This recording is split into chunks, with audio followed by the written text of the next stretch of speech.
بسم اللہ الرحمن الرحیم۔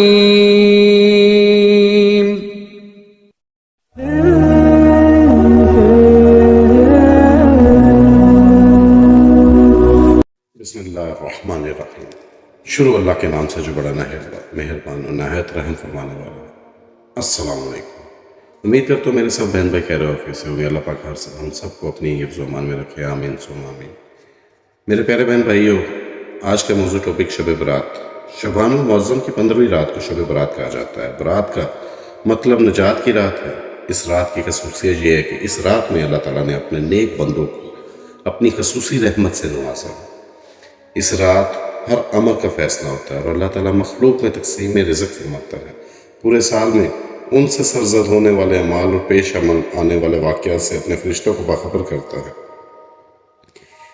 ایک جگہ پر روایت ہے، سیدنا ابوبکر صدیق رضی اللہ عنہ سے روایت ہے کہ جناب رسول اللہ صلی اللہ علیہ وسلم نے فرمایا کہ یہ وہ مبارک رات ہے جس میں اللہ تعالیٰ فرماتا ہے کہ اس رات کو یہ ہے کہ ایسا جو شخص بخشش چاہتا ہو مجھ سے تاکہ میں بخشش دوں، تندرستگی مانگے تو میں تندرستگی دوں، ہے کوئی محتاج کہ اسودہ حالی میں چاہتا ہو تاکہ میں اس کے اسودہ کروں، چنانچہ صبح تک یہی عرض۔ حضرت علی رضی اللہ عنہ سے روایت ہے کہ حضور اقدس صلی اللہ علیہ وسلم نے ارشاد فرمایا کہ نفس شبان کی رات میں اللہ تعالیٰ نے قریب ترین آسمان کی طرف نزول فرماتے ہیں اور مشرق دل میں کینہ رکھنے والے اور رشتہ داروں کو منقطع کرنے والے اور بدکار عورت کے سوا تمام گناہوں کو بخشش دیتا ہے۔ ایک جگہ پہ روایت ہے، حضرت عائشہ رضی اللہ عنہ نے فرمایا ایک رات میں نے رسول اللہ صلی اللہ علیہ وسلم کو بستر پر نہیں پایا۔ میں رات آپ کی تلاش میں گھر سے نکلی، میں نے آپ کو بقی کے قبرستان میں موجود پایا اور آپ کا سر آسمان کی جانب اٹھا ہوا تھا۔ حضور نے مجھے دیکھ کر فرمایا تمہیں اس بات کا اندیشہ ہے کہ اللہ اور اس کے رسول تمہاری حق تلفی کریں گے؟ میں نے عرض کیا یا رسول اللہ، میرا گمان تو یہی تھا کہ آپ کسی بیوی کے ہاں تشریف لے گئے۔ حضور نے فرمایا اللہ تعالیٰ نفس شبان کی رات میں دنیا کے آسمانوں پر جلوہ فرماتا ہے اور بنو کلب کی بکریوں کے بالوں کے شمار سے زیادہ لوگوں کو بخشش فرماتا ہے۔ ایک جگہ پہ حضرت عائشہ رضی اللہ عنہ سے روایت ہے کہ رسول اللہ صلی اللہ علیہ وسلم نے مجھے فرمایا عائشہ یہ کون سی رات ہے؟ انہوں نے عرض کیا اللہ اور اس کے رسول ہی بخوبی واقف ہے۔ حضور نے فرمایا یہ نفس شبان کی رات ہے اور اس رات میں دنیا کے اعمال اور بندوں کے اعمال اوپر اٹھائے جاتے ہیں۔ اس کی پیشگی بارگاہ رب العزت میں ہوتی ہے۔ بارگاہ رب العزت میں ہوتی ہے۔ اللہ تعالیٰ اس رات بنو کلب کی بکریوں کے بالوں کی تعداد میں لوگوں کو دوزخ سے آزاد کرتا ہے۔ تو کیا تم آج کی رات مجھے عبادت کی اجازت دیتی ہو؟ میں نے عرض کیا۔ پھر آپ نے نماز پڑھی اور قیام میں تکثیف کی سورہ فاتحہ کی، ایک چھوٹی سورت پڑھی، پھر آدھی رات تک آپ سجدے میں رہے، پھر کھڑے ہو کر دوسری رکعت پڑھی اور پھر پہلی رکعت کی طرح اس پہ قرات فرمائی، چھوٹی سورت پڑھی سورہ فاتحہ میں، پھر آپ سجدے میں چلے گئے۔ یہ سجدہ فجر تک رہا۔ میں دیکھتی رہی، مجھے یہ اندیشہ ہو گیا کہ اللہ تعالیٰ نے اپنے رسول کی روح مبارک قبض فرما لی۔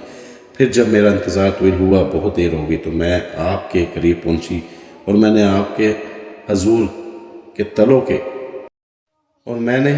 تلوں کو چھوا تو حضور نے حرکت فرمائی۔ میں نے خود سنا کہ حضور سجدے کی حالت میں یہ الفاظ ادا فرما رہے تھے، الہی میں تیرے عذاب سے تیری بخشش کی پناہ میں آتا ہوں، تیرے قہر سے تیری رضا کی پناہ میں آتا ہوں، تجھ سے ہی پناہ چاہتا ہوں، تیری ذات بزرگ ہے، میں تیری شان ثنا بیان نہیں کر سکتا، تو ہی اپنی آپ ثنا کر سکتا ہے اور کوئی نہیں۔ صبح کو میں نے عرض کیا کہ آپ سجدے میں ایسے کلمات ادا فرما رہے تھے کہ ویسے کلمات میں نے آپ کو پہلے کبھی نہیں سنا۔ حضور نے دریافت فرمایا کیا تم نے یاد کر لیے ہے؟ میں نے عرض کیا جی ہاں۔ آپ نے فرمایا خود بھی یاد کر لو، دوسروں کو بھی سکھاؤ، کیونکہ جبرائیل علیہ السلام نے مجھے سجدے میں ان کلمات کو ادا کرنے کا حکم دیا۔ میرے پیارے بہن بھائیوں، نوافل شب برات، اس کی بھی میں آپ کو تھوڑی سی تفصیل سمجھا۔ میرے پیارے بہن بھائیوں، نوافل شب برات، اس کے متعلق بھی میں آپ کو آگاہ کرتا چلوں۔ شب برات میں جو نماز سلف سے منتقل ہے، اس میں 100 رکعتیں ہیں، 1000 مرتبہ سورہ اخلاص کے ساتھ، یعنی ہر رکعت میں 10 مرتبہ قل هو اللہ احد پڑھی جائے۔ اس نماز کا نام صلاۃ الخیر ہے، اس کے پڑھنے سے برکتیں حاصل ہوتی ہے۔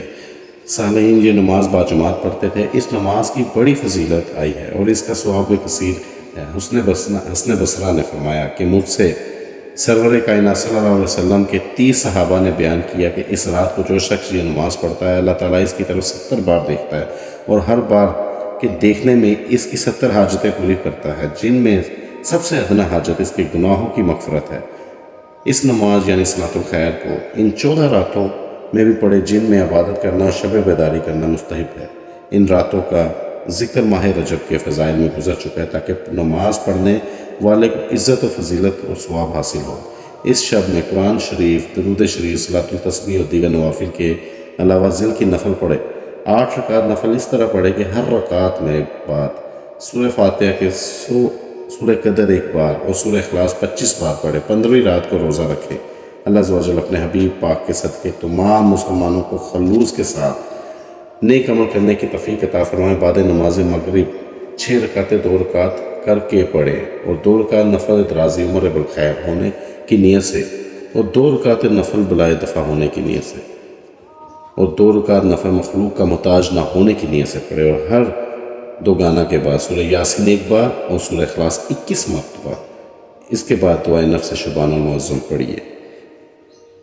بھائیو بہنوں، یہ ویڈیو بنانے سے مطلب صرف اتنا ہوتا ہے کہ آپ لوگوں کی رہنمائی کی جا سکے۔ کوشش کر کے اس ویڈیو کو پورا سنا کریں اور عمل بھی کیا کریں۔ میرے پیارے بہن بھائیو، شب برات کی رات بہت ہی فضیلت والی رات ہے، اور اس کی عبادت اللہ پاک ہم سب کے درجات بلند فرمائے۔ اللہ پاک ہمارے گناہوں کی بخشش عطا فرمائے۔ کوشش کریں کہ نماز ادا کیا کریں، قرآن پاک کھولا کریں، پڑھا کریں۔ اگر کسی کو عربی نہیں آتی تو ترجمہ کم سے کم پڑھا کریں، اپنے ماں باپ کی خدمت کریں۔ آج کے لیے السلام علیکم، ملتے ہیں اگلی ویڈیو۔ السلام علیکم۔